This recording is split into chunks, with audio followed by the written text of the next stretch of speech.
हमारे सभी टीयर 1 के सप्लीमेंट्री रिजल्ट के वेट करने वाले विद्यार्थियों के लिए एक बहुत बड़ा अपडेट निकल के सामने आ रहा है, जो मैं आपके साथ शेयर करने के लिए आया हूं दोस्तों, कि सप्लीमेंट्री रिजल्ट पर जो है सो सरकार विचार कर रही है, आयोग विचार कर रहा है। हाई कोर्ट के आदेश को टालना आयोग के लिए मुश्किल हो रहा है, सरकार के लिए मुश्किल होगा। इसलिए इस पर कल हमने एक बातचीत की थी कि भाई इस हाई कोर्ट का आदेश मानना सरकार के लिए हो सकता है, पड़ सकता है भारी। तो अभी जैसा कि हमने कल बताया था आपको कि टीयर 1 का ये टीयर 3 का एग्ज़ाम चल रहा था, 19 से लेकर के 22 तक तो टीयर 1 का एग्ज़ाम ही चल रहा था, टीयर 3 का एग्ज़ाम चल था, री एग्ज़ाम जो था ये चल रहा था। तो इसमें आयोग पूरा इन्वॉल्व था।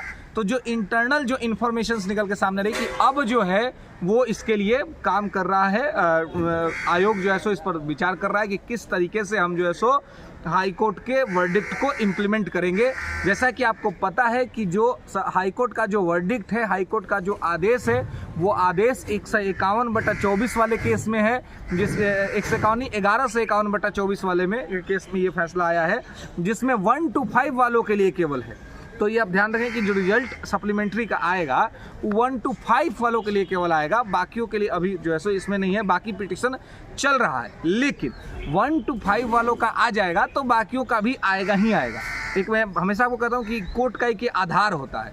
जब एक ही जैसे मामले में एक में अगर फैसला आ जाता है, इम्प्लीमेंट हो जाता है, तो फिर उसी के आधार पर दूसरे मामले में भी यहाँ पर वो डिमांड रखा जाता है और वो डिमांड जो है सो उसी आधार पर कोर्ट जो है सो पूरा करता है। जो मैंने पीछे आपको बताया था कि न्यायालय को अभिलेख का न्यायालय कहा जाता है और कोर्ट ऑफ रिकॉर्ड कहा जाता है। ये इंडियन कॉन्स्टिट्यूशन के पार्ट 5 के आर्टिकल 129 में ये लिखा हुआ है कॉलम में कि भाई कोर्ट जो होता है, खास सुप्रीम कोर्ट, वो अभिलेख्य न्यायालय होता है। वैसे ही हाई कोर्ट भी अभिलेख्य न्यायालय होता है। यानी इसका मतलब हुआ कि कोर्ट जब कोई भी अपना फैसला देता है तो उस फैसले को सुरक्षित रखा जाता है और उसी तरह के फैसलों जब कोई मैटर सामने आता है तो कोर्ट अपने पीछे के दिए हुए फैसले को उसमें ध्यान रख करके फैसला सुनाता है। तो ये चीज़ वहाँ पर जो है सो रखा हो सकता है।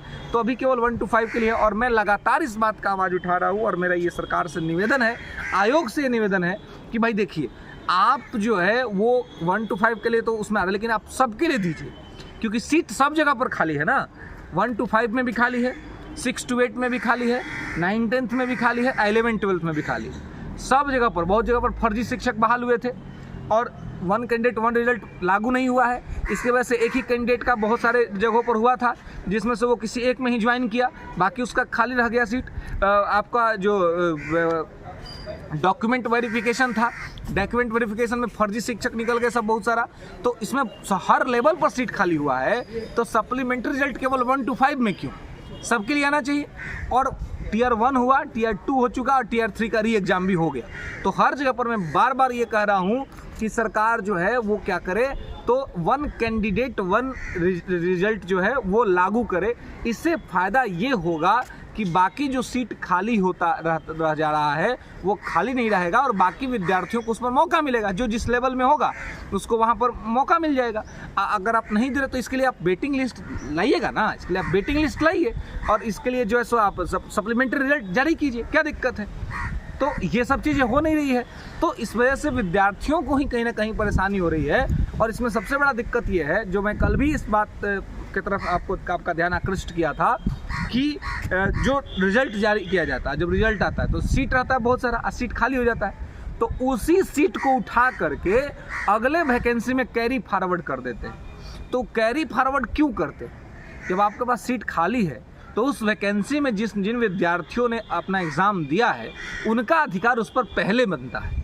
तो उस वैसी स्थिति में आप जो इसको आगे एक्सटेंड करते हैं, कैरी फॉरवर्ड करते हैं, वो कैरी फॉरवर्ड न करते हुए आप उसको उसी वैकेंसी में रखिए और उसी वैकेंसी में उसको विद्यार्थी को जॉब दे दीजिए।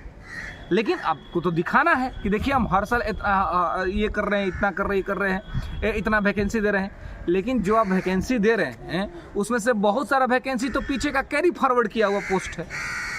अब जैसे अभी जो सीट खाली रहेगा उसको आप टीयर 4 में ला दीजिएगा और कहिएगा हम इतना वैकेंसी ला दिए, है ना। इसके लिए सरकार धन्यवाद की पात्र है, इसमें कहीं कोई दो नहीं कि सरकार लगातार वैकेंसी दे रही है। लेकिन सरकार को ये भी सोचना चाहिए कि जिस वैकेंसी में विद्यार्थी जो 1 आध नंबर से छूट गए है ना, एज के वजह से जो कट ऑफ क्रॉस कर गए, एज के वजह से नहीं हो पाया या कट ऑफ पे रह गए, नहीं हो पाया, ऐसे विद्यार्थियों का उसी वैकेंसी में न्यायपूर्ण अधिकार बनता है।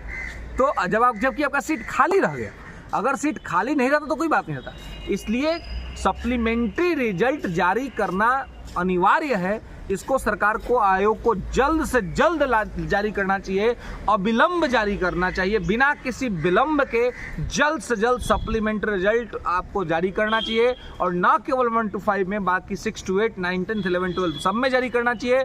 Tier 1 में भी और Tier 2 में भी जारी करना चाहिए। Tier 3 के लिए भी सप्लीमेंट्री रिजल्ट की तैयारी जरूर करनी चाहिए, ताकि जो विद्यार्थी इसमें अपियर हुए हैं उनके लिए उस सीट, जो बचा हुआ सीट है, उसको कैरी फॉरवर्ड ना किया जा सके और वहाँ पर उनको वो चीज़ जो है सो दे सके। और एक अच्छी बात ये हुई कि 1 to 5 का जो जजमेंट आया, जजमेंट में जुडिशरी में कहा गया कि यह जो फैसला है ये केवल पिटिशनरों के लिए नहीं बल्कि सबके लिए है, फैसला सब पर लागू होगा। तो चूंकि फैसला सब पर लागू होगा, इसलिए आपको जो है सो इस पर ध्यान देना है कि फैसला सबके लिए है और सब पर लागू होगा। तो इसलिए इसको आप ध्यान से दें और इसको जो है सो लेकर के आगे बढ़े और Tier 2 के लिए भी जारी करें और Tier 3 के लिए विद्यार्थियों के साथ अन्याय न करें। अविलंब तौर पे विद्यार्थियों को ये रिजल्ट जो है सो जारी किया जाए।